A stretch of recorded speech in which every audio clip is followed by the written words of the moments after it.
దేవుని యొక్క కృపను బట్టి పరిశుద్ధ గ్రంథంలో నుంచి ఒక మాట చదువుకొని ప్రార్థన చేసుకొని కుడికను ముగించుకుందాం.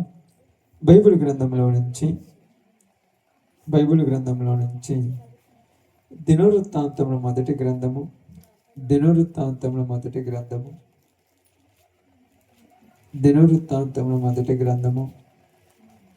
17వ అధ్యాయము దినవృత్తాంతముల మొదటి గ్రంథము 17వ అధ్యాయము 1వ వచనమును జాగ్రత్తగా చదువుదాం.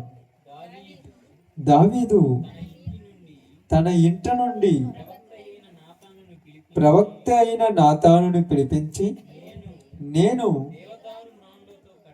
దేవదారు మ్రాణులతో కట్టబడిన నగరులో నివాసము చేయుచున్నాను. యెహోవా నిబంధన మందసము తెరల చాటుగా ఉన్నదని చెప్పగా, నాతాను, దేవుడు నీకు తోడై ఉన్నాడు, నీ హృదయం అందున్నదంతయు చేయమని దావీదుతో అనెను.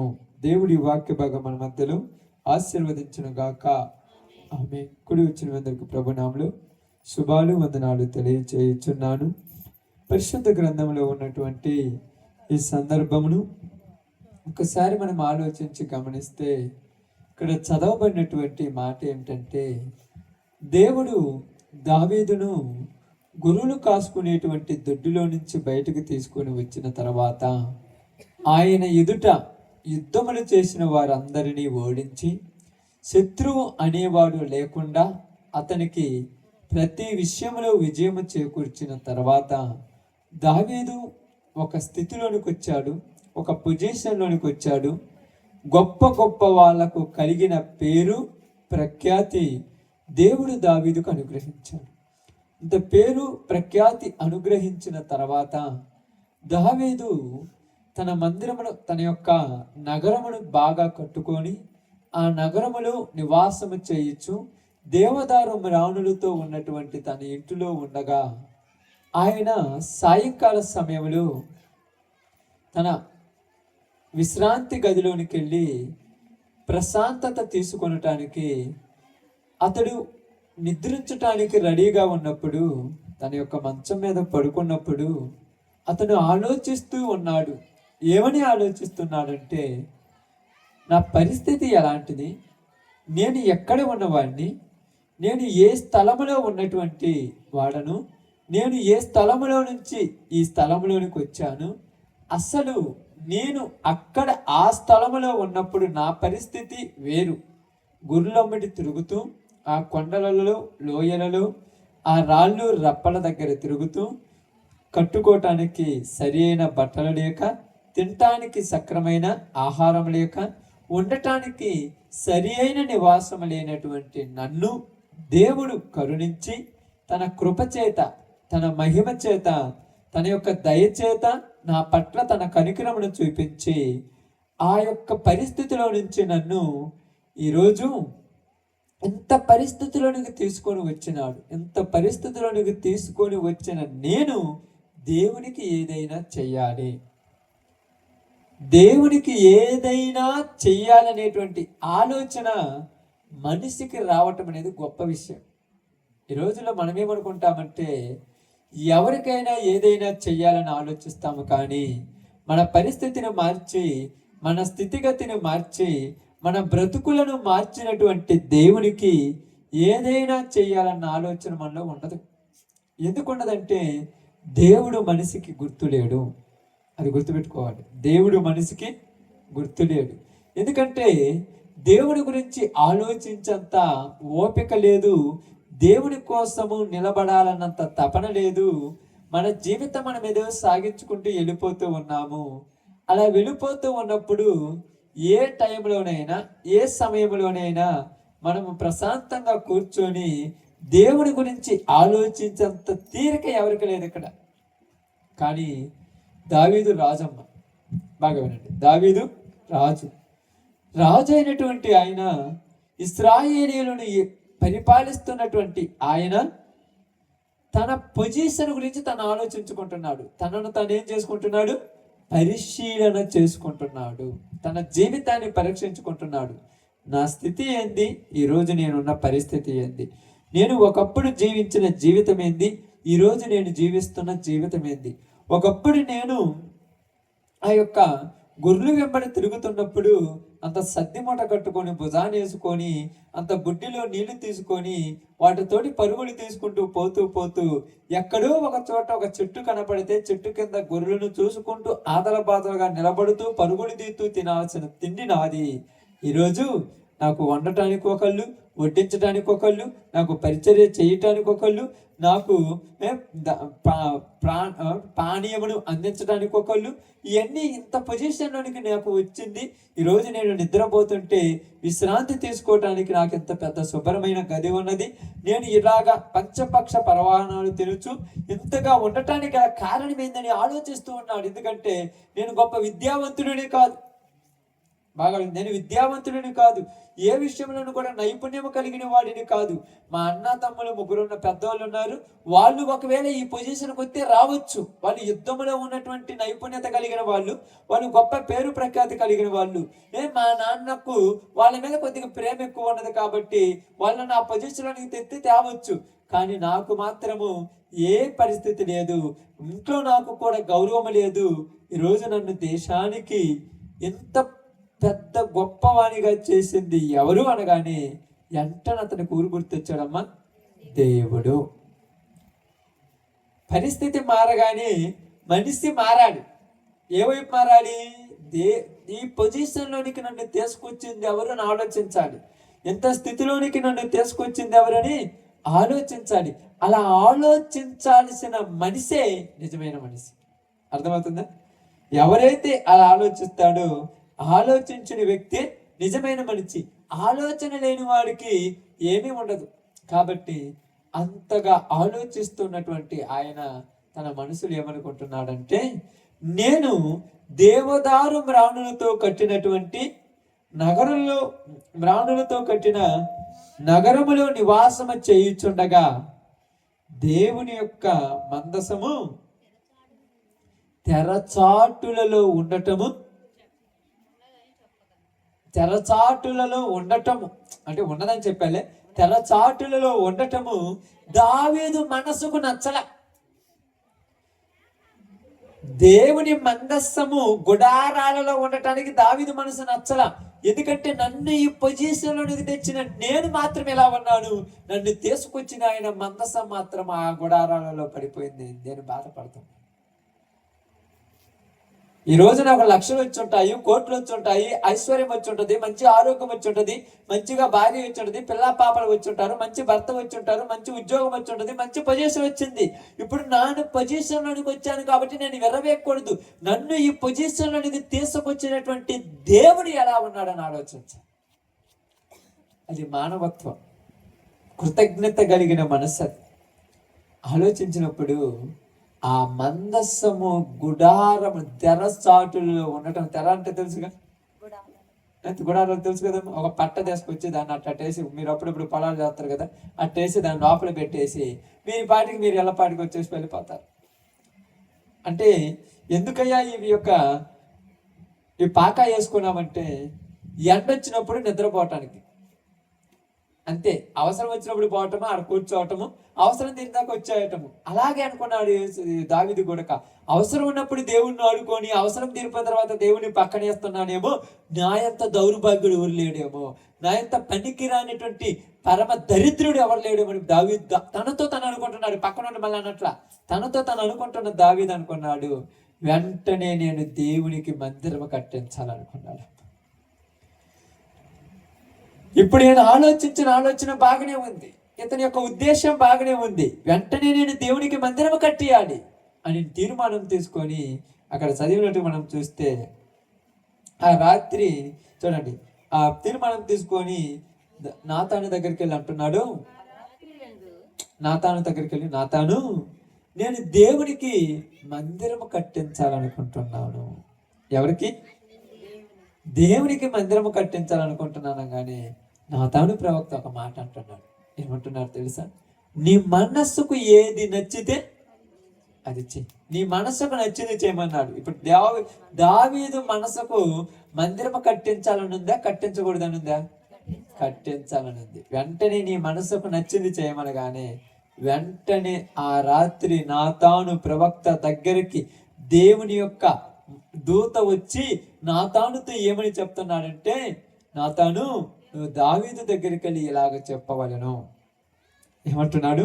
నువ్వు దావీదు దగ్గరికి వెళ్ళి ఇలాగ చెప్పవలను. ఏమని చెప్పమంటున్నాడు? 4వ వచనం చదవండి, చాలా చక్కగా మాట్లాడుతుంది. నీవు పోయి నా సేవకుడైన దావీదుతో ఇలాగ చెప్పుము, యెహోవా సెలవిచ్చినదేమనగా, నా నివాసమునకై ఒక ఆలయము కట్టించుటకు నీ చేత కాదు. నీ చేత కాదు. నువ్వు అనుకుంటున్నావేమో నేను కట్టేయాలనుకుంటున్నావు. ఎవరు పడితే వాడు కడితే నేను కట్టించుకుంటానా? దానికి ఒక అర్హత ఉండాలి. 2వ సమూయేలు గ్రంథము 7వ అధ్యాయము 5వ వచనం ఒకసారి చదవండి. సమూయేలు 2వ గ్రంథము 7వ అధ్యాయము 5వ వచనం. సమూయేలు 2వ గ్రంథము 7వ అధ్యాయము 5వ వచనం. నీవు పోయి నా సేవకుడగు దావీదుతో ఇట్లనుము, యెహోవా నీకు ఆజ్ఞాపించున్నది ఏమనగా,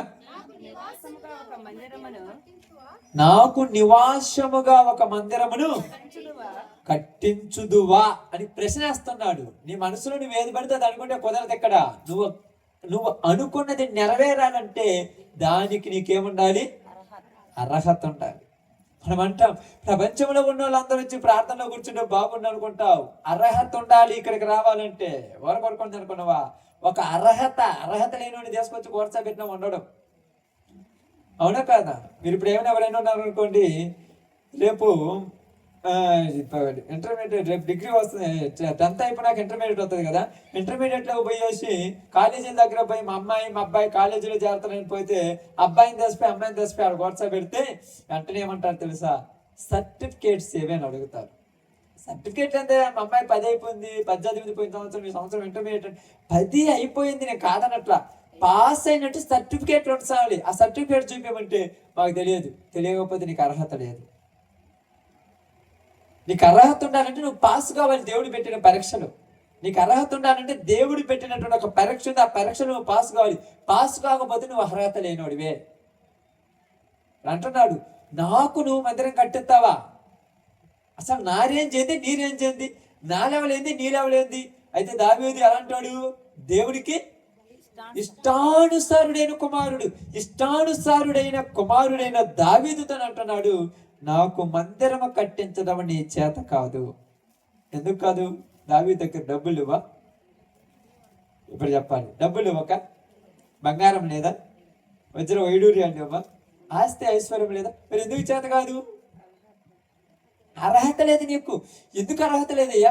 నన్ను ఎక్కడి నుంచి తీసుకొచ్చావు? నువ్వు గొర్రెలు కాసుకునే దొడ్డులో నుంచి ఇక్కడ తీసుకొచ్చి నాకు అర్హత లేదు అంటున్నావేంది? నువ్వు గొర్రెలు దొడ్డులో నుంచి వచ్చినా, ఒకవేళ పెంట కుప్పల మీద నుంచి బయటకు వచ్చినా, ఒకవేళ ఆ మురికి కాలువలు ఎత్తుకున్నటువంటి పరిస్థితుల నుంచి నేను తీసుకొచ్చి ఇక్కడ కూర్చోబెట్టినా, నీకు అర్హత ఉండాలి. ఒక పని చేయాలంటే నీకు అర్హత ఉండాలి.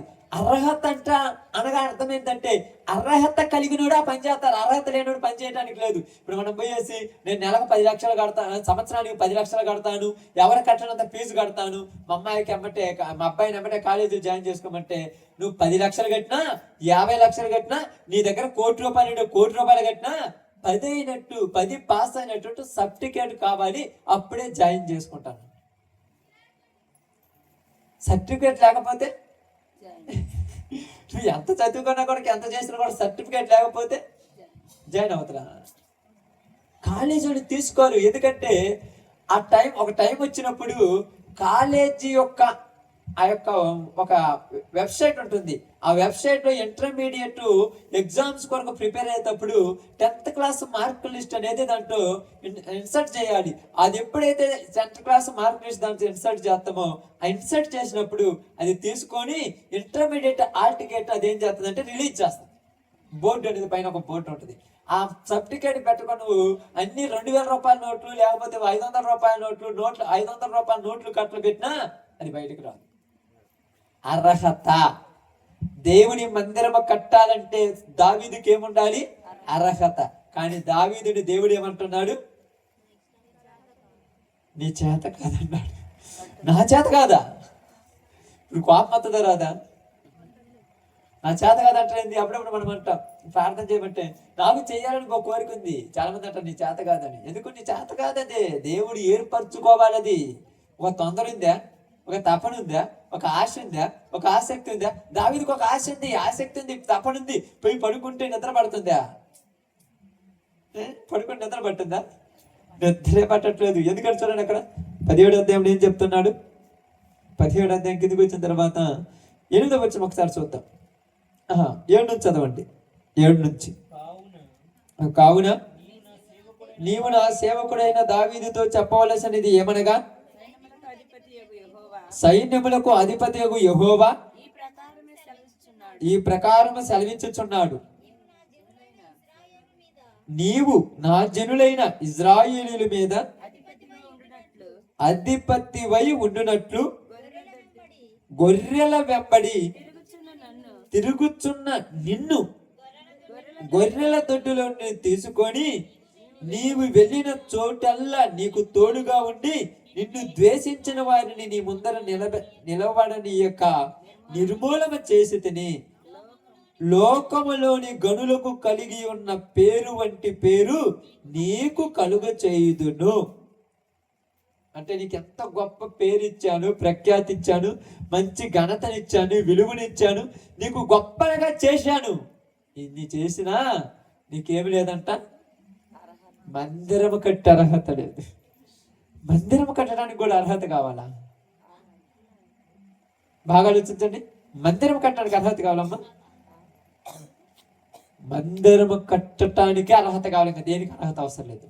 పెళ్లి చేసుకోవడానికి అర్హత లేదు, పిల్లలు కట్టడానికి అర్హత లేదు, ఉద్యోగాలు చేయడానికైనా వేటికైనా అర్హత లేదు. కానీ దేవుని దృష్టిలో మందిరం కట్టాలంటే ఒక అర్హత కలిగినోడే కావాలి. అర్హత ఎందుకు ఉండాలంటే నువ్వు వేయబడేటువంటి ఆ పునాది రాయి చాలా విలువైనది, చాలా పరిశుద్ధమైనది. పరిశుద్ధులు నివాసముగా నివసించటానికి, పరిశుద్ధమైనటువంటి ప్రజలు ఇక్కడ సమాజముగా కూడుకోవటానికి కట్టాలంటే అలాంటి మందిరం కొడితే కుదురుద్దా? ఎవరు పడితే వాళ్ళు కొడితే కుదురుద్దా? నేనన్నాడు, నాకేమయ్యా, నేనేం చేశాను అంటే నువ్వు చెయ్యకూడని పెద్ద ఘోరం చేశాడు. ఏం ఘోరం చేశాడు చూద్దాం, బైబిల్ గ్రంథంలో నుంచి చూద్దాం. ఆయన మాట్లాడుతున్న మాట బైబిల్ గ్రంథంలో నుంచి. దినవృత్తాంతంలో మొదటి గ్రంథమే 22వ అధ్యాయము 8వ వచనాన్ని జాగ్రత్తగా చదువుతాం. 8.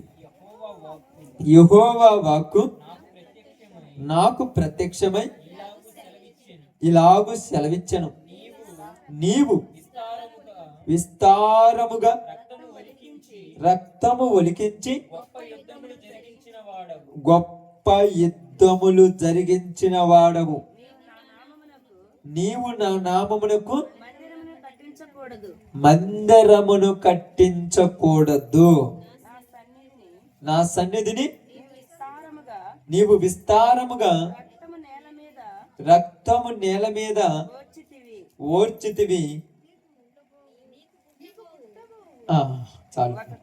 ఏమంటున్నాడంటే, దావీదు మహారాజుతో దేవుడు మాట్లాడుతూ ఏమన్నాడంటే, దావీదు, నీవు మందిరం కట్టించకూడదు. ఎందుకయ్యా నేనెందుకు కట్టించకూడదు? ఇదిగో బంగారాన్ని రెడీ చేశాను, వెండిని రెడీ చేశాను, దేవదారం రాణులను రెడీ చేశాను, మందిరమునకు కావలసినటువంటి సామగ్రి మొత్తాన్ని రెడీ చేశాను.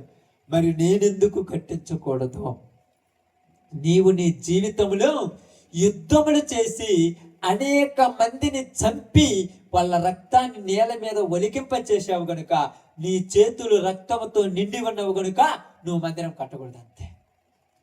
ఆ యుద్ధం చేయించింది ఎవరు? యుద్ధం చేయించింది దేవుడే. యుద్ధంలోనికి వచ్చిన వాళ్ళను ఓడింప చేసింది దేవుడే. మరి ఎందుకు దేవుడు కట్టనీయలేదమ్మా? బాగా ఆలోచించాలి. కొద్దిగా లోతులోకి ఆలోచించి, ఎందుకు దేవుడు కట్టనీయలేదు? ఆయన దానికి నియమించలేదు. ఇంకా లోకానికి తెలియజెప్పుకోవాలి దేవుని యొక్క గొప్పతనం ఎంత. మరి ఎందుకు మరి కట్టనీయలేదు?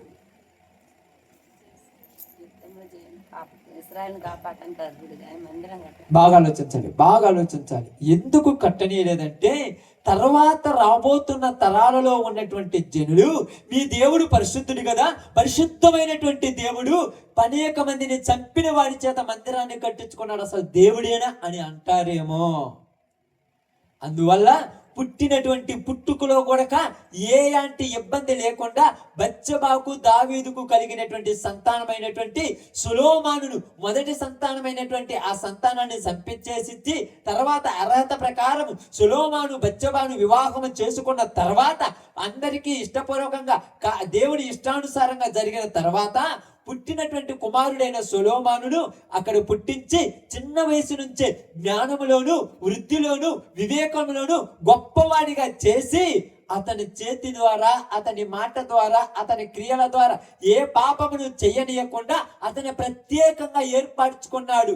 ఎందుకు సొలొమోను ఇంత ప్రత్యేకంగా ఉన్నాడంటే సొలొమోను నా మందిరాన్ని కట్టాలి. చిన్న పుటాల నుంచి లోకంలోనికి వ్యభిచారం చేయొచ్చు, దొంగతనాలు చేయొచ్చు, అబద్ధాలు ఆడుతూ పందులు తిరిగినట్టుగా ఎట్టబెడతాడు తిరిగి వచ్చి ఏదో ఒక రోజు వచ్చి నేను మందిరం పునాది వేస్తానంటే ఒప్పుకోడు దేవుడు. అది ఒక విలువైనది. పరిశుద్ధ సమాజము, పరిశుద్ధమైన సంఘము, పరిశుద్ధమైన ప్రజలు దేవుని యొక్క సొత్తైన ప్రజలుగా ఉండాలి. అలాంటి వాళ్ళు కావాలంటే దేవుడు అది ఏర్పాటు చేశాడు. అందుకే బైబిల్ గ్రంథం చాలా చక్కగా రాయబడి ఉన్నది. ఇదిగో ఈ యొక్క మందిరమును కొరక, ఈ మందిరాన్ని కొరక స్థాపించడానికి ఎలాగైతే ఆ మందిరాన్ని కట్టించడానికి సొలొమోనుని ఏర్పాటు చేసుకున్నాడు, ఇప్పుడు ఆత్మ సంబంధమైన మందిరాన్ని కట్టించడానికి, ఆ మందిరమును పునాది వేయటానికి, దానికి మూల రాతిగా స్థిరపరచటానికి మనుషులు తృణీకరింపబడినది, మనుషులు విసర్జింపబడినది, పనికి రానిదని పక్కన పడేసిన రాయి అయినటువంటి ప్రభు అయిన క్రీస్తే మూలరాతిగా ఉన్నాడు అక్కడ. అది రాయి. మనం అనుకుంటాం ఎందుకు ఇలాంటి పునాదిగా మూలరాతిని వేశాడంటే ఆ రాతిలో పుట్టినది మొదలుకొని చనిపోయేంత వరకు తన చూపు ద్వారా కానీ, మాట ద్వారా కానీ, ఆలోచన ద్వారా కానీ, నడవడిక ద్వారా కానీ, క్రియల ద్వారా కానీ ఏ పద్ధతిలో కూడా, ఏ పరిస్థితిలో కూడా యేసు ప్రభువులో పాపం అన్నది లేనే లేదు. అందుకే ఆ పునాది వేసిన రాయి పరిశుద్ధమైన రాయి. ఆయనకేం చేత కాదనుకున్నారా? ఆయన వల్ల పడదనుకున్నారా? ఆయన ఎంతో మంది తిడుతుంటే, ఎంతో మంది కొడుతుంటే, ఎంతో మంది చిత్రహింసలు పెడుతుంటే, ఎంతో మంది అసహించుకుంటుంటే ఒక్కసారిగా దేవుడి నామములు శపించడం ఆయన వల్ల కాదా? ఆయన శపిస్తే మనుషులే తగలబడిపోతారు. అంత శక్తిమంతుడు ప్రభు. ఆయన చేతగానాడు అనుకున్నాడా? ఇదిగో పేతురు, నీ కత్తి నీ వరలో పెట్టుము, ఇప్పుడు నేను నా తండ్రికి ప్రార్థిస్తే 6,000 అంటే 1,000 సైన్యాన్ని దింపటం నా వల్ల కాదనుకున్నావా? ఇప్పుడు ఈ సమయంలో నేను ప్రభువా నీ సైన్యాన్ని దింపి తండ్రి వీళ్ళందరినీ చంపేయమంటే నేను కూడా ఈ పునాది రాయిగా పనికిరాను. ఆ రాయి పనికొచ్చేది కావాలి.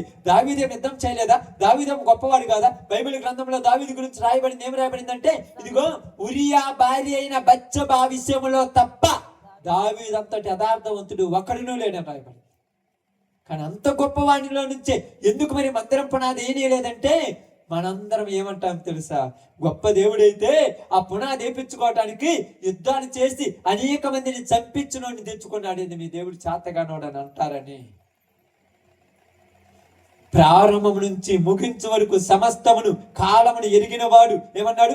ఆదియు అంతమునై ఉన్నవాడు, ముందున్న వాటిని, వెనకున్న వాటిని, జరిగిన వాటిని, జరగబో వాటిని, ప్రస్తుతమున్న వాటిని సమస్తమును ఎరిగి ఎక్కడ ఏ విషయంలో కూడా లోపము లేని వాడిగా నిలబడాలి. కాబట్టి ప్రతిదీ తన ఇష్టానుసారంగానే ఉంచుతున్నాడు. అందుకని మనమేమన్నాడంటే ఇదిగో మీరు మీరు నాకు మందిరముగా కట్టబడాలంటే ఇదిగో మీ పాపముల చేతను, అపరాధముల చేతను ఏమైపోయి ఉన్నారు? చచ్చిపోయారు. ఏమైపోయారు? చచ్చిపోయారు. చచ్చిపోయినటువంటి మీరు ఇప్పుడు యేసు క్రీస్తునందు ఏమవుతున్నారు?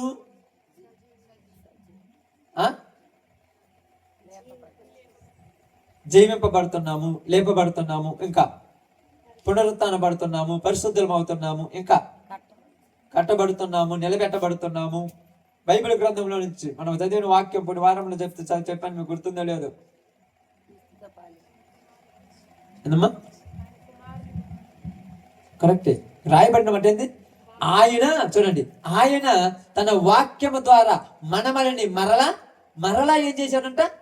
జన్మింప చేశాడంటే ఇక పుట్టినప్పటి నుంచి మనలో ఏ పాపమైనను, కలంకమైనను, నిష్కలంకమైనను, ఎలాంటి పరిస్థితి, ఎలాంటి అపవిత్రమైనను, ఎలాంటి దేవునికి వ్యతిరేకమైన కార్యమైనను మనలో ఉండకుండా తన సత్యవాక్యము వలన తన సంకల్పం ప్రకారం మనలను మరలా కనెను అని రాయబడింది. యాకోబు రాసిన పత్రిక 1:18 అనుకుంటాను చూడండి. యాకోబు రాసిన ఆయన తాను సృజించిన వాసిలో మనము ప్రథమ ఫలముగా ఉండినట్లు సత్యవాక్యము వలన మనలను తన సంకల్పం ప్రకారం ఏం చేశాడంట? కన్నాడు. ఎందుకంటే ఈ జన్మ నువ్వు దేవుని మందిరాన్ని కట్టడానికి పనికిరావు. ఈ జన్మ నీ జీవితం దేనికి పనికిరాదు. ఈ బతుకు నిన్ను దేవుని మందిరంలోనికి రావటానికి కూడా అర్హత లేదు నీకు, అంతే. అందుకని చంపేసి మరలా తన ద్వారా మనమల కంటున్నాడు. మరలా కనెను అని రాయబడింది అక్కడ. యేసు క్రీస్తు ద్వారా కన్నాడు. ఎందుకంటే నా మందిరం కట్టుకోవాలి. ఈరోజు చాలా మంది ఏమంటున్నారు తెలుసా? మాకు లేదా భక్తి, మేము చేయటం లేదంటే చేస్తున్నారు కాదనట్లేదు. నీ భక్తి, నీ పరిశుద్ధత, నీ యథార్థత, నీ నీతి, నీదంతా కూడా మురికి గుడ్డ వంతిదే. ఏంటంట? మురికి గుడ్డని ఎంత ఉతికినా మరలా వేసుకున్న తర్వాత దానికి మట్టి పెట్టినట్టుగా, దానికి దుమ్ము పెట్టినట్టుగా ఎన్నిసార్లు నీ బతుకు కడిగినా నువ్వు లోకంలో ఉన్నావు కాబట్టి అదే దుమ్ము పెట్టేస్తుంది నీకంతే.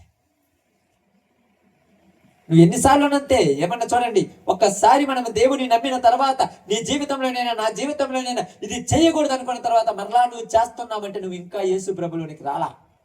నువ్వు మందిరం కట్టడానికి నువ్వు పనికిరావు. మందిరముగా రాయిగా నిలబడటానికి నీకు అర్హత లేదు. ఆ సజీవమైన రాయిగా ఉండటానికి నీకు అర్హత లేదు. అందుకనే దావీదు ఇంత గొప్పవాడు కదా అంటే, గొప్పవాడైనా చేసిన పని కరెక్ట్ పని కాదు. అది చేసిన పని ఏం కాదు. ఏది కరెక్ట్? అది ఏం చేశాడు? యుద్ధంలో ఏమయ్యాడు? గెలిచాడు. కాదనట్లేదు, ఓడిపోయాడని చెప్పట్లా, గెలిచాడు. ఎలా గెలిచాడు? దేవుని ద్వారా గెలిచాడు. ఎలా గెలిచాడు? తన చేతులతోనంట సౌలు 1000 కొలది, దావీదు 10,000 కొలది. కత్తి తీసుకుంటే ఎంతమంది నరుగుతాడో దావీదు కూడా తెలియదంట. ఆ యుద్ధ నైపుణ్యం కలిగిన వాడు. కత్తి పట్టుకున్నాడంటే తల నరుగుతాడో, నడుము నరుగుతాడో, కాలు నరుగుతాడో, ఏది నరుగుతాడో తెలియదు. తన ఒంటి మీద ఒక్క కత్తి ఘాటు కూడా పడకముందా 10,000 మందిని సైతం చంపేయగలిగిన సమర్థుడు మన దావీదు. అయ్యా, నువ్వు యుద్ధంలో గొప్పడివే, నువ్వు ఆయన తీరటంలో గొప్పడివే, అంటెలో గొప్పడివే. ఇది మాత్రం పరిశుద్ధమైన మందిరం. ఇది నువ్వు పునాది వేయటానికి లేదు. ప్రభువా, నీకు ఇష్టమైన వాడినే కదా. నేను కాదనలేదు, నాకు ఇష్టమైన వాడివే. కానీ నీ జీవితం ఒక్కసారి చూసుకుంటే పరిశుద్ధత కరువైపోయింది అంటూ. పాత నిబంధన అంతా ఎలా ఉన్నో తెలుసుగా మీ అందరికీ. మీ శత్రువులను ద్వేషించాలి. నిన్ను కొట్టడానికి వస్తే నువ్వు కొట్టాలి, నేను తిట్టడానికి వస్తే నువ్వు తిట్టాలి. అందుకని దావీదు అలా చేశాడు. ఆ ధర్మశాస్త్ర ప్రకారం అది ఓకే, కానీ అది పనికిరాలా. యేసు ప్రభు వారు వచ్చిన తర్వాత ఏం జరిగిందంటే క్రియలు మారిపోయాయి, పద్ధతులు మారిపోయాయి, ఆజ్ఞలు మారిపోయాయి.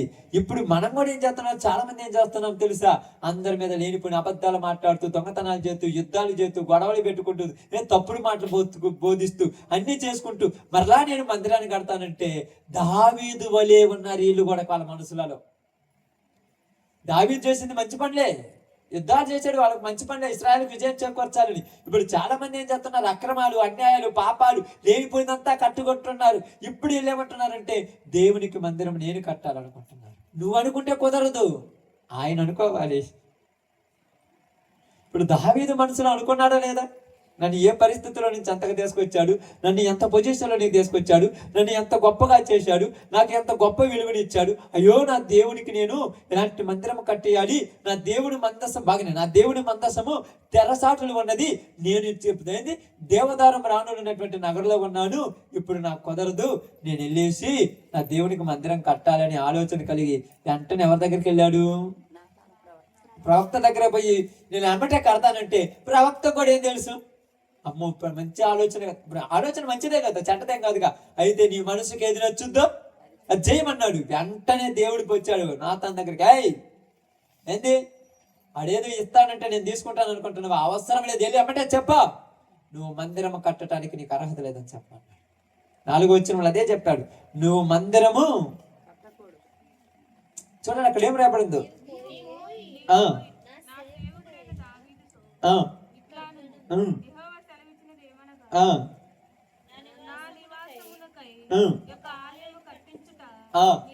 నీ చేత కాదు, కట్టకూడదు అనే మాట వేరు, చేత కాదు అనే మాట వేరు. అర్థమైందమ్మా? కట్టకూడదు అనేది మామూలే, కానీ చేత కాదంటే నీ చేతగానోడు నువ్వు. అప్పుడప్పుడు చేతగానోడు నువ్వు కోపం వస్తుంది కదా, నీకేం తెలియదంటే పట్టించుకో. నువ్వు చేతగానోడు అంటే ఎంత కోపం వద్దమ్మా? ఇప్పుడు ఏదైనా పనికి తీసుకుపోయారు అనుకోండి, మీరు పనిలో కొద్దిగా వెనకబడ్డారు అనుకోండి, ఏంటి చేత కాదంటే ఎంత కోపం వస్తుంది? దావీదు ఎంత ఇదే నైపుణ్యం కలిగిన వాడు, ఎంత ఆస్తి ఐశ్వర్యం కలిగిన వాడు, అతనికే చేత కాదంటే అసలు నన్ను ఎందుకు చేతగానోడు అన్నాడు? నువ్వు చేత కాదు. నువ్వు ఎన్ని డబ్బులైనా ఖర్చు పెడతావు, ఎంత డబ్బైనా తీసుకొస్తావు, ఎంత సొమ్మైనా కూడా పెడతావు, ఎన్ని దేవదారు మానలైనా తీసుకొస్తావు, ఎన్నైనా టన్నులు పెడతావు, కానీ పునాది కూడా నువ్వు వేయలేవని చెప్పాడు. అంతే. మనం అనుకోవచ్చు నిజమా? అవును, మరి నీ మనస్సంతా కూడా, నీ శరీరం అంతా కూడా, నీ చేతులు ఏమైనా రక్తముతో నిండి ఉన్నాయి. యెషయా ప్రవక్త అదే మాట్లాడతారు. ఇదిగో మీరు ప్రార్థన చేసినప్పుడు మీ చేతులు పైకెత్తి చూడగా నాకేమి కనపడుతున్నాయంట? మీ చేతులతో రక్తముతో నిండి ఉన్నాయి. ఈరోజు పాపాలు కడుక్కోకుండా, పరిశుద్ధత లేకుండా, నీతి లేకుండా, ఏదో బుద్ధి పుట్టినప్పుడు నెలకొకసారి, సంవత్సరానికి ఒకసారి, పండగకో పబ్బన్నాలకో ఆరాధన ఇచ్చే రోజు వచ్చి నేను ప్రార్థనకు వస్తున్నానని చెబితే నువ్వు అనుకుంటున్నావేమో గొప్ప అని. దేవుడికి నువ్వు గొప్ప కాదంతే.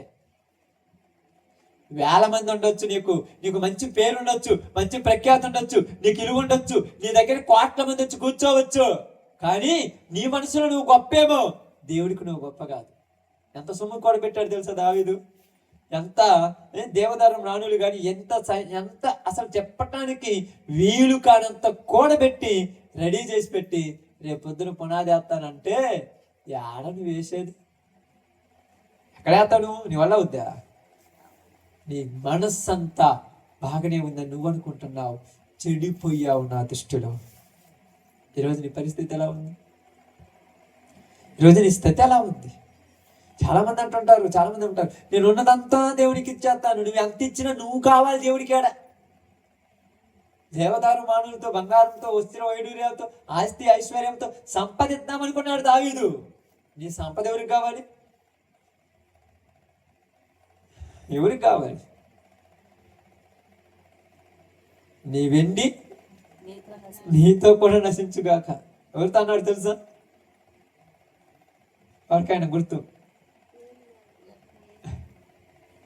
అప్పుడప్పుడు ఎలా కాడ కూర్చొని పొద్దు గోకులు ఏంది ఆ పండుకొని ఆ సెలుపోను చూడకపోతే అప్పుడెప్పుడైనా బైబుల్ చదవచ్చు కదమ్మా. ఎవరితో అన్నాడు? గెహజీతోనా, ఏలియాతోనా, ఎలీషానా? ఎవరు?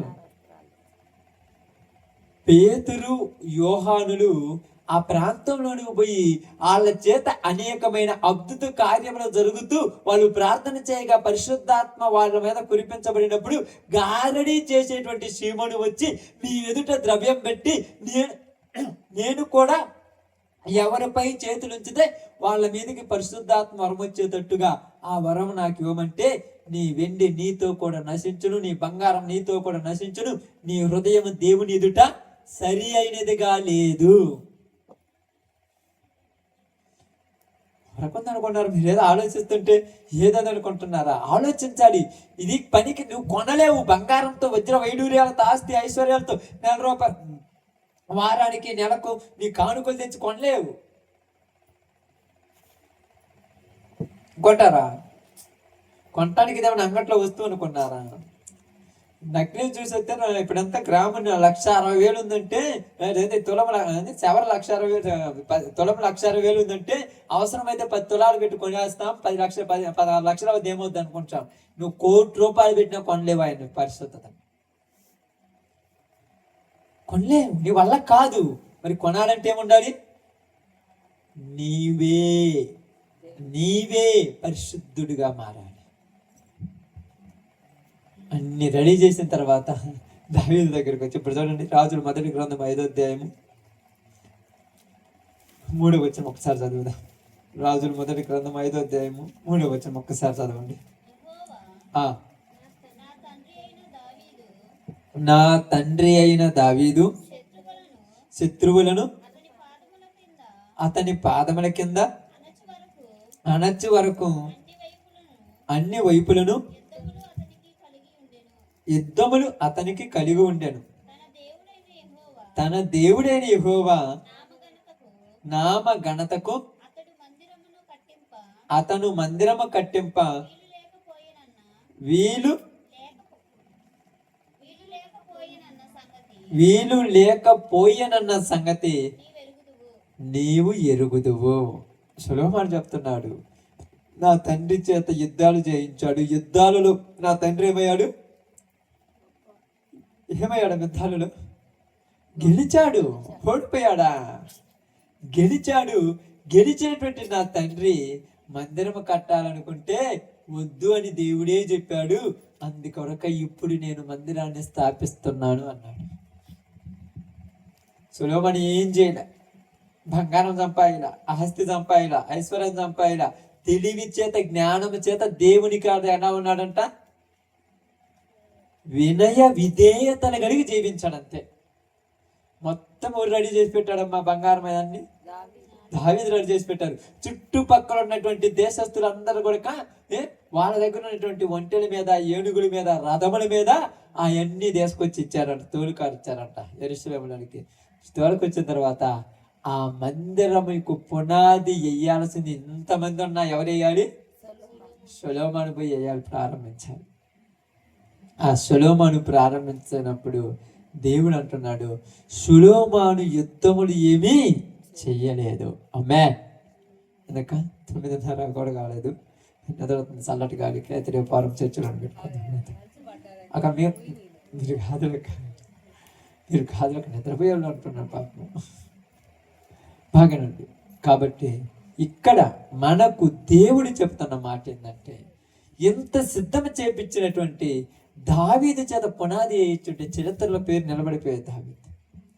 కానీ చరిత్రలో పేరు నిలబడితే జనాలు ఏమంటారు తెలుసా? మీ దేవుడు యుద్ధాలు చేసిన వాడి చేత మందిరం కట్టించుకున్నాడు అని అంటారు. మీ దేవుడు గొప్పవాడు కదా. ఇప్పుడు ప్రపంచం మొత్తం ఏంది? అంతా యుద్ధాలతో గెలిచిన వాళ్ళే. రాజులు రాజ్యాలను ఎలా గెలిచారంటే యుద్ధాలతో గెలిచినాడు. వాళ్ళు ఒక బాణం ఎత్తి 100 మంది చచ్చిపోయారు. అది మా గొప్పతనం అంటాడు. కానీ ఈ గొప్పతనం ఇప్పుడు దేవుడి దగ్గర లేదు. దావీదు చేత 10,000 మందిని చంపించాడు. కానీ దేవుడు ఏమంటున్నాడు తెలుసా? యుద్ధాల చేత గెలిచి ఎదుటివాడిని చంపినోడు నాకు మందిరం కట్టడానికి లేదు. ఏ పాపము చెయ్యకుండా తన చేతులు పరిశుద్ధతతో ఉండినవాడే నాకు మందిరం కట్టాలి. ఇప్పుడు యుద్ధాల్లో మనం ఏం చేయాలి? గెలవాలి. యుద్ధాల్లో గెలవాలి. ఏ యుద్ధంలో గెలుస్తున్నాం ఇప్పుడు? మనకు ఆత్మ సంబంధమైన యుద్ధాలు వచ్చి, ఈ యుద్ధంలో మనం దేంతో గెలవాలి? యుద్ధం చేసి గెలవాలా? యుద్ధం చేయకుండా గెలవాలా? చేసే గెలవాలి. ఎలా చేయాలి యుద్ధము? అప్పుడు ఆయుధాలతో చేశాడు, ఇప్పుడు ప్రార్థన. ఆమేన్. ఎఫెసీ 6:12 చదవండి అప్పుడప్పుడు ఇళ్ళకాడ బైబిల్. ఎప్పుడు ఎట్లా పట్టుకుంటే రేపు తగలబడిపోతాం, అంతే, ఏమీ లేదు. నిజం చెప్తున్నాను. అప్పుడప్పుడు చదవండి, అవి చదివినప్పుడైనా గుర్తుంటాయి కొద్దిగా. ఎఫెసీ 6వ అధ్యాయము. ఏలయనగా బాగానండి, మనం పోరాడినది శరీరులతో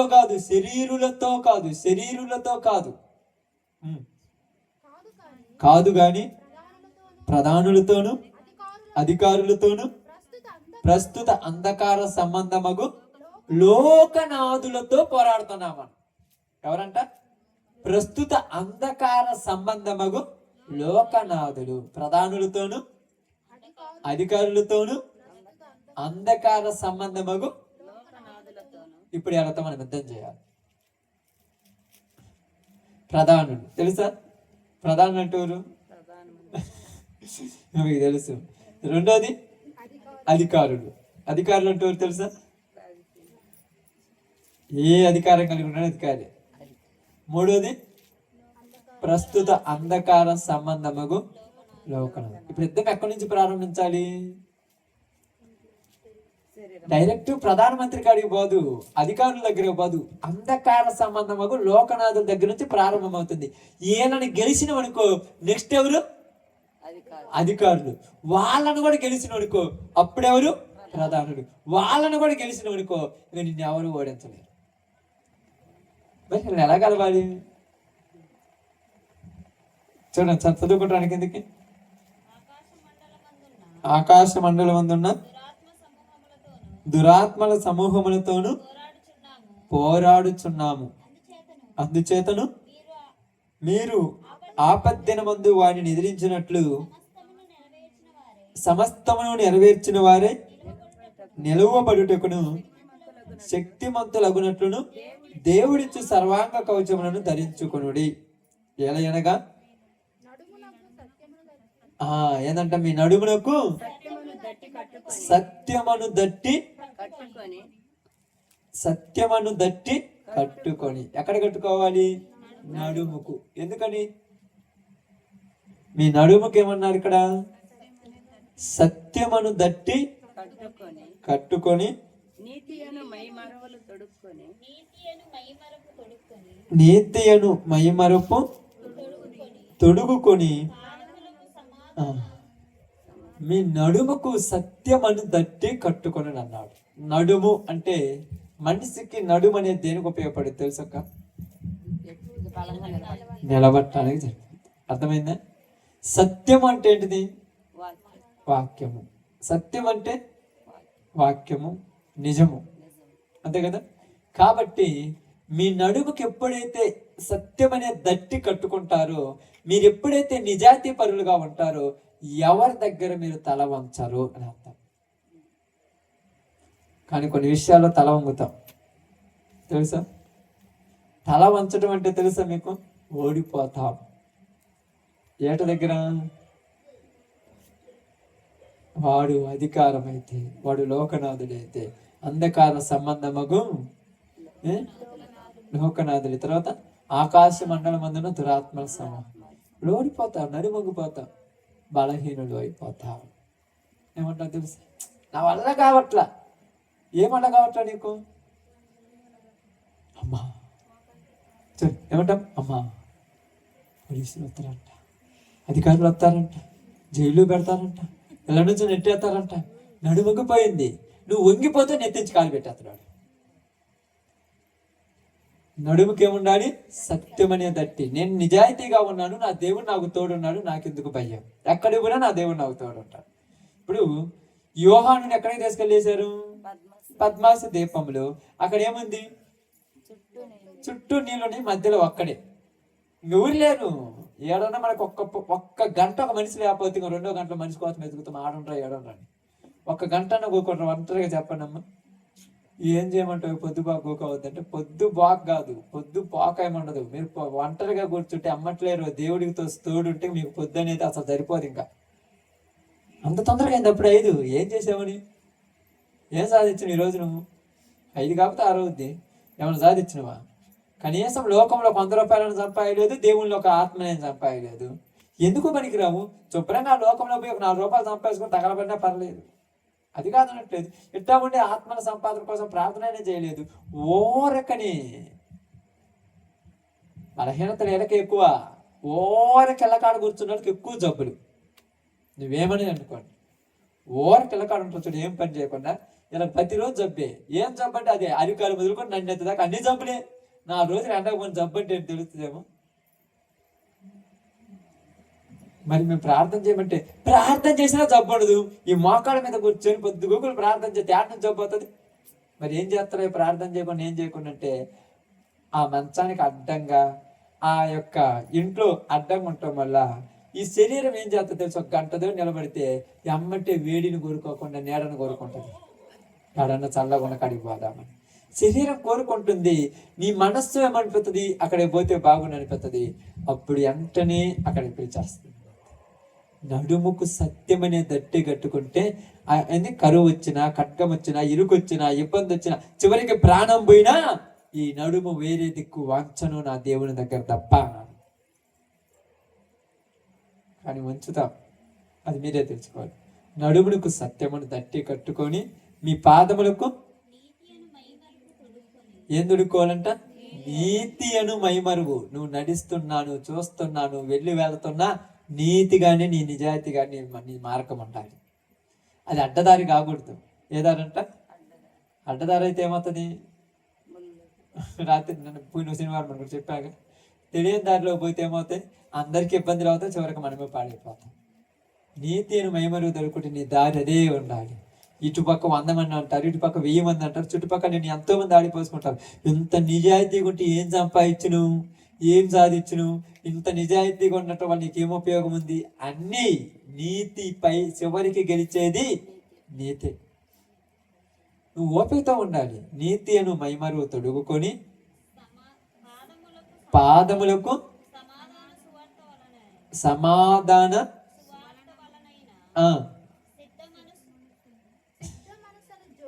సిద్ధ మనసు అను జోడు తొడుగుకునుడి. పాదములకు సమాధాన సువార్త అయినటువంటి సిద్ధ మనసును జోడు తొడుగుకొని నిలవబడుడి. ఇవియుగాక విశ్వాసమును అను డాలు పట్టుకోవాలి. డాలు అంటే తెలుసా మీకు? మా డాలు అంటే తెలుసు కన్నా.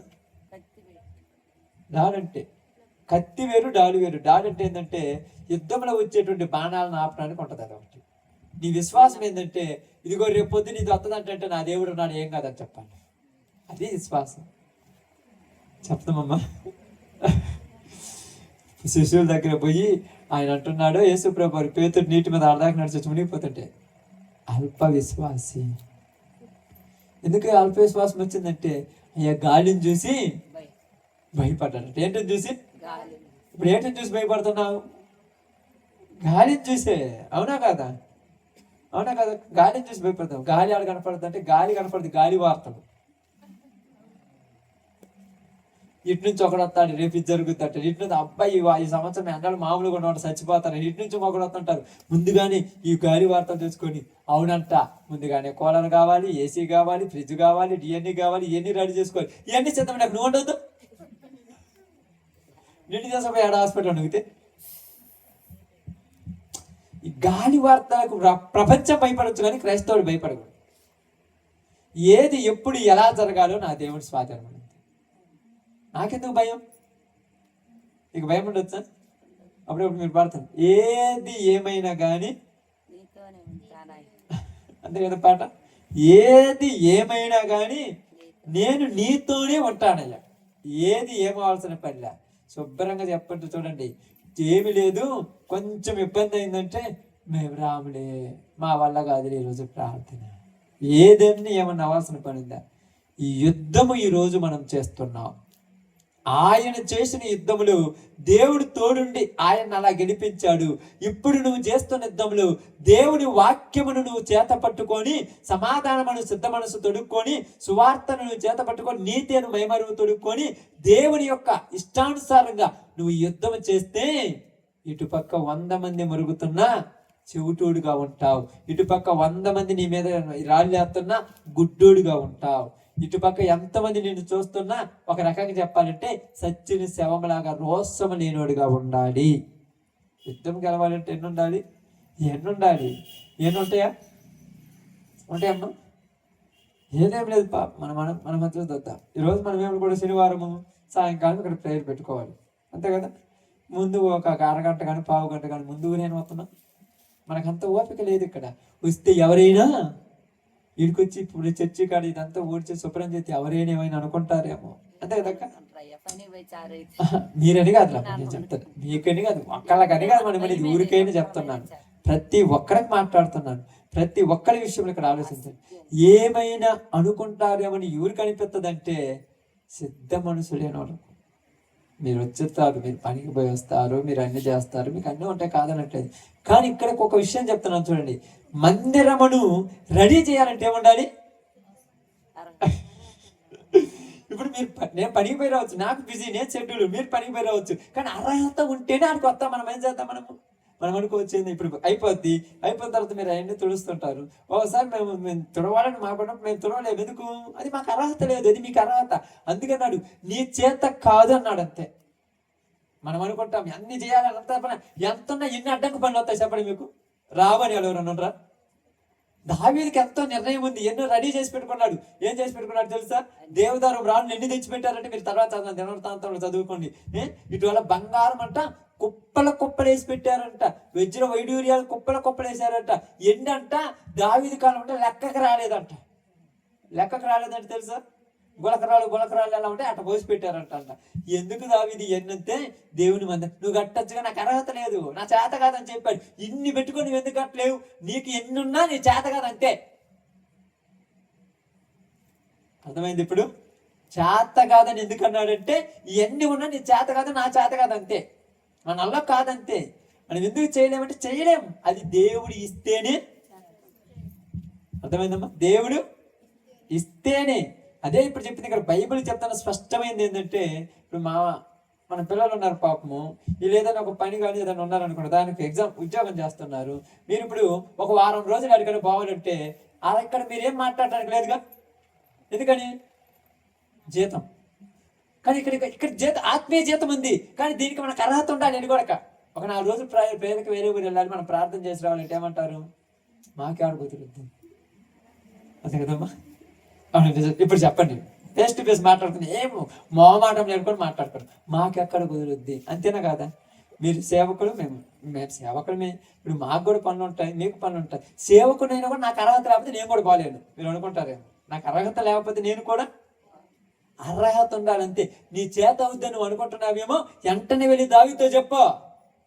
నువ్వు ఒకవేళ పునాదేసి ప్రారంభించిన మధ్యలోనే,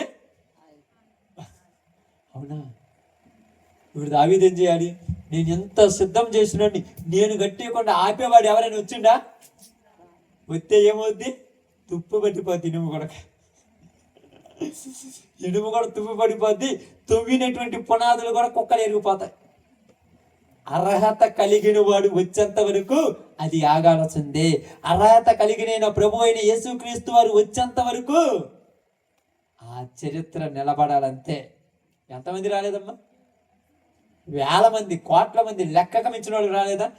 ఆయన వచ్చేంత వరకు ఆ కార్యం అనేది అట్నే ఆగిపోలేదా?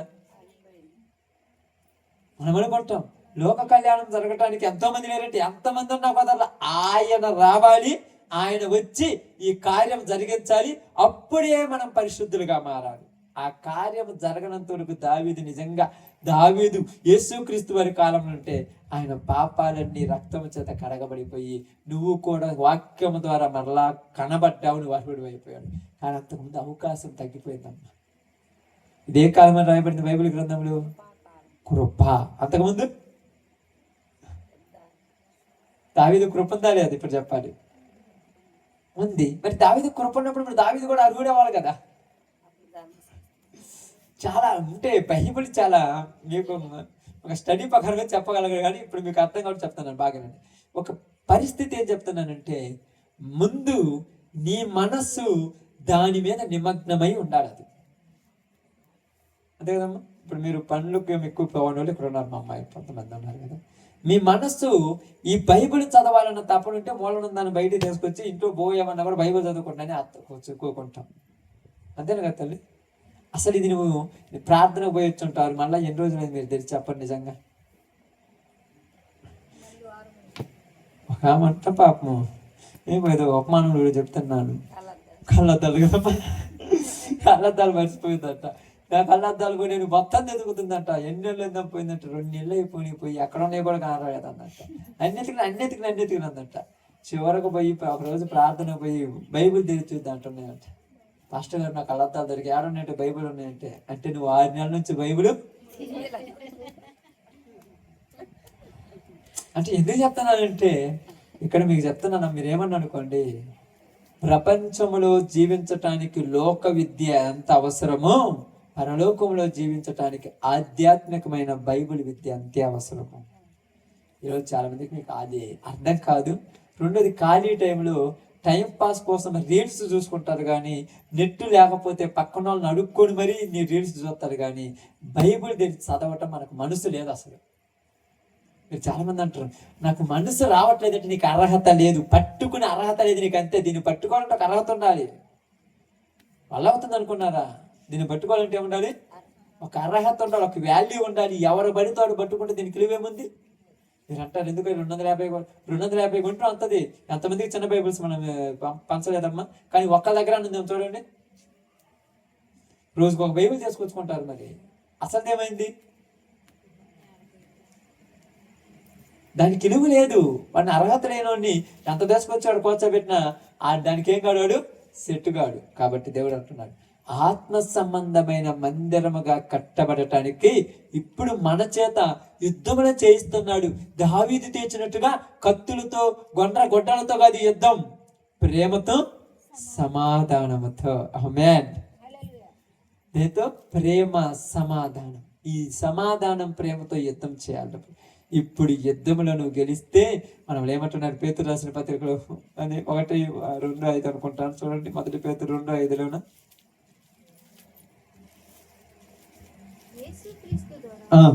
దేవునికి అనుకూలములు ఆత్మల సంబంధమైన బలులు అర్పించుటకు పరిశుద్ధ యాజకులుగా ఉండునట్లు మీరును సజీవమైన రాళ్ల వలె ఉండి, ఏ రాయంట?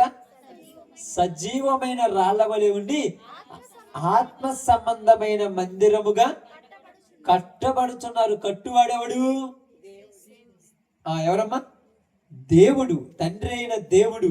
పునాది అయినటువంటి ఆ రాయి ఎవరు? యేసుక్రీస్తు వారు. మూల రాతి యేసుక్రీస్తు వారు. ఆ రాతి మీద కట్టిన ప్రారంభ రాతులు ఎవరు? అపోస్తులు. ప్రారంభ సంగమ అపోస్తులు. వాళ్ళు వేసిన పునాది మీదే మనం కట్టబడాలి. కాబట్టి అప్పుడప్పుడు చదవండి అంటారు. మీరు అంటారు నాకు చదవని రావట్లేదు అంటారు. నేను నిజంగా చెప్తాను, చదవని రాక కాదు, మీరు చదవండి. చదవటానికి ఇష్టం లేక పక్కన నువ్వు బైబిల్ని రోజు చదవని రాదు. రోజు చదివితే రాదు ఒక్కొక్క అక్షరము ఈ నేర్చుకోవాలన్న తప్పనుంటే రాదు. అస్సలు దాన్ని తిరిగితే కదా. ఎప్పుడు మీరేమన్నా డిగ్రీలు 10th పాస్ అయిన వాళ్ళు అంటారు 2-3 తరగతుల్లో ప్రారంభంలో ఒక కొద్దిగా చదవాలన్న తప్పనుంది. ఆ కొద్దిగా చదివినారు కాబట్టి చదువుతున్నారు.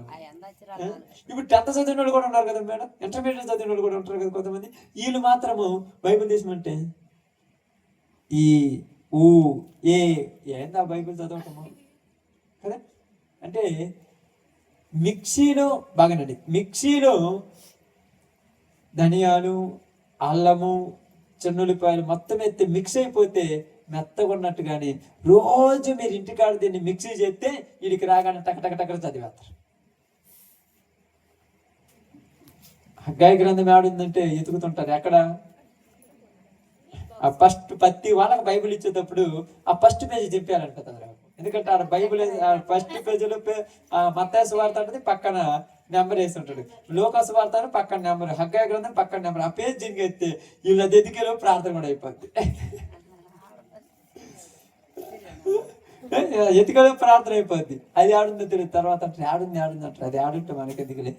ఓకే, కాబట్టి ఇక్కడ చెప్తున్నాను, దావీదు అంత గొప్పవాడైన దావీదు దేనికి కట్టించుకోలేదంటే దావీదు కడితే దేవునికి అవమానం వేస్తాం మనందరం. ఈరోజు మనమలను కూడా దేవుడు ఏమంటున్నాడు? మీరు నా మందిరములో ఒక రాయిగా నిలబడాలంటే మీలో లోపం ఉంటే నా మందిరానికి చెడ్డ పేరు అవుతుంది మీ వల్ల. అందుకే కదా మీరు అప్పుడప్పుడు అంటారు ప్రతి చిన్నదానికి పెద్దదానికి ఏమెత్తుతారంట? ప్రార్థన. మీరు ప్రార్థన పోతుంటే మీరు ఖచ్చితంగా ఎత్తాలి. అలా ఎత్తితేనే మనకు తెలివని వచ్చి మనం అనుకుంటాం. కొన్ని 10 మంది అరిసేటప్పుడు మనం కూడా గట్టి కడుతుంటాం. ప్రార్థన పోతుంటే 2 రోజులు ఒక్క మాట తగ్గమంటే నీ రాయి వంకర రాయి తీసి పక్కకు నెక్కేశారు. అంతే. నా రాయి పనికిరాదు. మళ్ళీ దాన్ని సరి చేయాలంటే ఏం చేయాలి? సుత్తితో కొట్టాలి. సుత్తితో కొడుతుంటే ఎట్లుంటుంది? చక్కగా రెడీ చేసి మళ్ళీ ఆడ పెడతారు అన్నమాట. అప్పుడు కూడా వాళ్ళ కాకపోతే 2 భాగాలు కొట్టి పక్కన నెక్కేస్తారు. కాబట్టి ఈరోజు మనందరికీ దేవుడు చెప్తున్న మాట ఏంటంటే మిమ్మును బట్టి అన్య జనుల మధ్య నా నామము దూషించబడుతుంది ఎందుకన్నారంటే, మనము వంకర టెంకరగా ఉంటే గోడ కూడా ఎట్లా ఉంటుందంట, వంకర టెంకర గోడ బాగా నచ్చుద్దాం మనకు. అదొక డిజైన్ అందామా. చర్చి గోడ కట్టారు పాప మనోళ్ళు అందరూ, ఒక రాయి ముందుకి, ఒక రాయి వెనక్కి, ఒక రాయి అట్టు, ఒక రాయి ఇటు కట్టి. ఇది మంచి డిజైన్ అనగానే లోపల ఉండేవాడికి ఎంత భయం వేస్తుంది, ఎప్పుడు కింద పడుద్దో. అంతే కదా, పొందక లేకపోతే. అలాగే మనమును ఆత్మ సంబంధమైన మందిరముగా కట్టబడాలంటే యేసుక్రీస్తు ద్వారా ఏమై ఉండాలి, సక్రమైనటువంటి పరిశుద్ధమైన జనముగా, ఆయన శుద్ధైన ప్రజలుగా ఉండాలి. అందుకని ఈరోజు నీతో నాతో దేవుడు చెప్తున్న మాట ఏంటంటే, మందిరము కట్టడానికి దావీదు చేత కాదన్నాడు, ఇప్పుడు మన చేత వద్దా కాదా? నీ చేత కదా కాదంటే ఇంకేం చేయాలి? నీకు అర్హత ఉందా లేదంటే నువ్వు అనుకోవచ్చు. అప్పుడప్పుడు చాలా మంది కొన్ని దిక్కులు పొందక అంటాడు, మాస్టర్ గారు మా చర్చిలో నేను ప్రతి నెల దశంభాగం ఇస్తాను. ఎంత ఇస్తామంటే చాలా ఇస్తాను. అంతని నేను ఫిగర్ చెప్పండి, నేను ఇస్తానన్నాను. నేను ప్రతి సంవత్సరం మొదట్లో ఆ కాలం మతచుడు కోత కాలం వచ్చినప్పుడు ప్రథమ ఫలాన్ని తెచ్చిపోయి మా చర్చి వేస్తారు. ఎన్ని చేస్తున్నావే, మరి నువ్వు గొప్పడు అనుకుంటే అవును, నా తర్వాత ఎవరైనా మా చర్చి. నేను ఒకటే చెప్పాను, దేవుని ఇష్టానుసారంగా బతుకుతున్నావంటే బతుకుతున్నాను. మరి ప్రతి ఆరాధనకు కానీ, ఆదివారం ప్రార్థన కానీ, సువార్తలు కానీ నాకు టైం ఎక్కడుంది అసలు? ఇంత బిజీ షెడ్యూల్ పరలోకం కూడా ఏడబోతాను అడిగిన. ఇంత బిజీగా ఉండదు కదా పరలోకం, టైం ఆడదు నువ్వు పోవటానికి. అక్కడ కూడా టైం ఉండదు. ఏం పాస్టర్ గారు ఇట్లా అన్నామని నా ఫోన్ చేయటం అనుకుంటున్నాక కోపం మునిగిపోతాయా? ఆయన అనుకుంటాక ఏమైనా ఇబ్బంది అవుతాయి. నిజం చెప్తే అలా కాదని కొంతమంది అంటే పొగడాలన్నమాట. పొగిడితే వాళ్ళు ఇంకా గొప్ప అయిపోతారు, పొగట్టం మొదలుతాం. మనం అంబాపురం పోయాం కదా మా కుటుంబ ప్రార్థన, వాళ్ళు అంటున్నారు ఏందయ్యా మంచిగా ఎట్లా చెప్తున్నారు వాక్యం, ఇంకొకరు వచ్చి చెప్తే అందరు పొగిడిపోతున్నారు, బాగా చెప్తారు, నువ్వేంది ఎట్లా చెప్పినా ముఖం మీద కొట్టేటారు. నిజాలు అట్నే ఉంటాయి, నిజాలు అట్నే ఉంటాయి.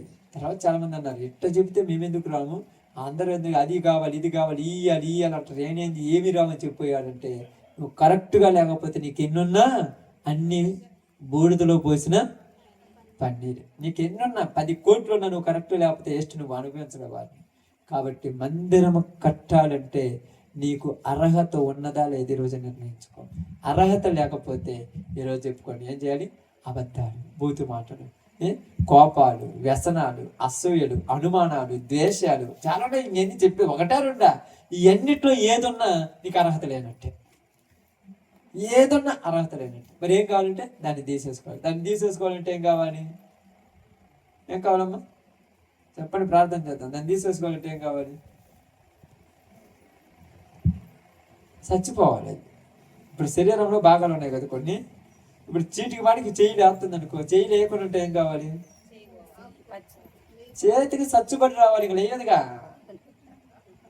చేతికి రక్త ప్రసరణ ఆగిపోతే ఇంకా చేతి రాస్తుంది. అంత కోపమతలుగా చేయలేదు. అలాగే మనలో అనుమానం అనేటువంటి ఒక అవయవం ఉంది, అది చావాలి. ద్వేషం అనే ఒక అవయవం ఉంది, అది చావాలి. కోపం అనే ఒక అవయవం ఉంది, అది చావాలి. ఇవన్నీ చచ్చిపోయిన తర్వాత యేసుక్రీస్తు ద్వారా మనం ఏం చేస్తాడు, ఆయన మరలా బ్రతికించి సజీవమైన రాయిగా ఉంచుతాడు.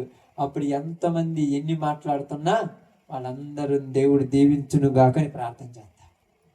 ఎందుకు వీళ్ళు తిడుతుంటే వాళ్ళు ప్రార్థన చేస్తున్నారంటే, స్టెఫనీ మీద అందరు రాళ్ళు వేస్తుంటే స్టెఫనీ ఏమంటున్నారు మోకాళ్ళ మీద కూర్చొని, ప్రభువా వీళ్ళు ఏం చేస్తున్నారు తెలియదయ్యా క్షమించు. అంతే కదా. నేను చాలాసార్లు మీకు అంటాను, ఎప్పుడన్నా ఏదైనా ఎవరైనా విషయం వచ్చినప్పుడు మీకు కోపం వచ్చేస్తున్న పాపం మీరు అరవగాకన్నా అంటాను. ఏమై వాళ్ళు నెత్తికి ఎక్కుతుంటే నెత్తికి కాదు నెత్తి మీద దాన్ని కూడా మనం అరవకూడదు. ఇది దేవుని సువార్త వరకు ఉంది అనుకుంటావా. ఇలా ఉంటే వాళ్ళు అతి చేస్తారు, చేతి చేయని వాళ్ళు అతి చేయాలి, మన విశ్వాసం బలపడాలి. ఒక్క మాట అయినా ఎప్పుడైనా, ఇప్పుడు మీరు అంటే మన దగ్గరికి ఇక్కడ కానీ వేరే చోట కానీ వేరే ప్రాంతానికి చూసినప్పుడు ఏ ఊరికి వెళ్ళినా కూడా ఎంతమంది అన్నా కూడా ఒక్క మాట అయినా మరలా రిప్లై ఇచ్చాను నేను, ఒకటే అన్న మీకు ఇబ్బంది అయితే ఓకే సారీ. అలా ఒక చోట పెట్టి నువ్వెందుకు సారీ చెప్పావు, నువ్వెందుకు అవసరం, తప్పు చేయలేదుగా. అసలు తప్పు చేసినవో చేయదు పక్కన పెట్టి ఎందుకు అరుతున్నాడు వాడు, నీ నిజం చెప్తుంటే అరుతున్నాడు అంటే అర్థమైంది. వ్యభిచారంటే కోపం రాదమ్మా, వాళ్ళు చేసేది వ్యభిచారం. మరి వ్యభిచారం నన్ను చెప్పకూడదు ఇప్పుడు. మరి ఏం చేస్తున్నారు, దేవుడిని ఆశీర్వదించాలని చెప్తే బాగుంటుంది, అట్టడు కుదురుద్ది. అందుకని ఇక్కడ చెప్తున్నాడు ఓర్చుకోవాలి. ఎప్పటి వరకు, అంత వరకు. అపోస్తులు 12 మంది కూడా హతసాక్షులుగా చచ్చిపోయారు తెలుసా. ఒక్కళ్ళ మామూలుగా చనిపోయిన ప్రతి వాళ్ళు హతసాక్షులుగానే చచ్చిపోయారన్నమాట. ఎందుకంటే వాళ్ళ చేత కాకన దేవుడు అన్నాడు, ఈ లోకము అశాశ్వతము, ఇది మీకు తగినది కాదు. అది వాళ్ళకి చెప్పిన మాట, ఇది మీకు. అందుకే మనము ఈ లోకంలో ఉంటే ఈ మందిరం కట్టడం మన చేత కాదు.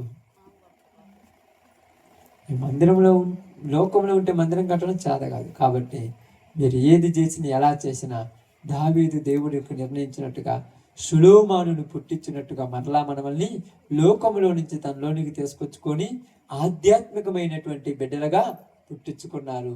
ఇప్పుడు కారణాలు అనేది గురించి చెప్పకూడదు, నేను కూడా చెప్పకూడదు. నాకు ఇంపార్టెంట్ పని ఉంది, నేను రాలేకపోయాను చెప్పకూడదు. మేము ప్రార్థనకి వెళ్ళటానికి పోయాము, ఆటో రెడీ చేసుకోవడానికి వచ్చాక 6:30 అయింది.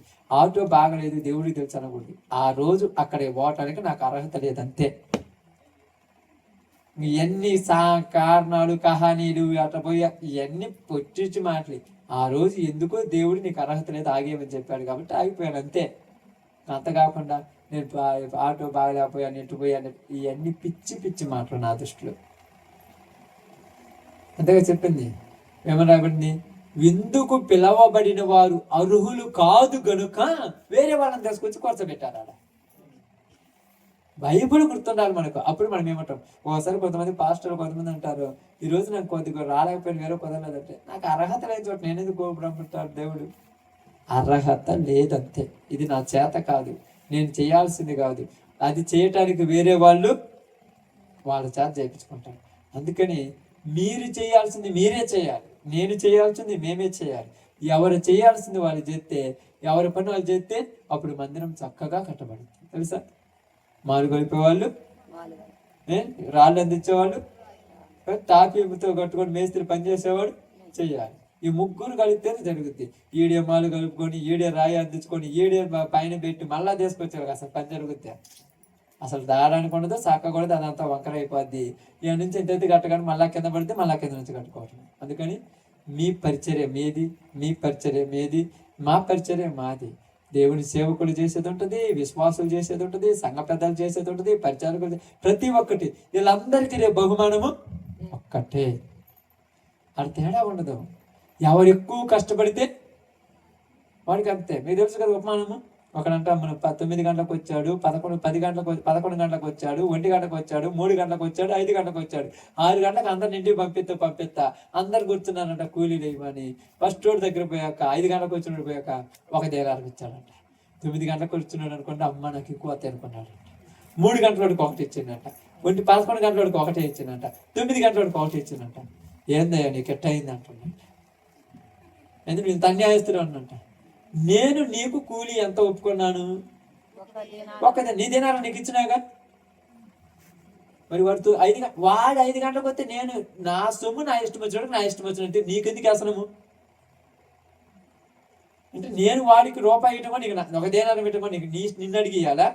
నిన్ను పిలుచుకుంటే కూలికి ఎంతకు, ఒక దేనారానికి. నీ దేనారం నీకు ఇచ్చాగా, గెలిపో. ఇప్పుడు 5 గంటలకు వచ్చినాడు అంటుండవు, నాకు ఎక్కువ ఇచ్చాడని సంతోషపడ్డా. సిగ్గు తెచ్చుకొని దేవుడు 5 గంటలకు వచ్చినా నాకు ఎంత ఇచ్చాడంటే నేను దేవుని దృష్టిలో ఉన్నానని. కాబట్టి మొదట వెనక అనేది ఏం లేదు. ఆయన దృష్టిలో పడ్డామంటే ఆయన రాజ్యానికి అర్హుడిని.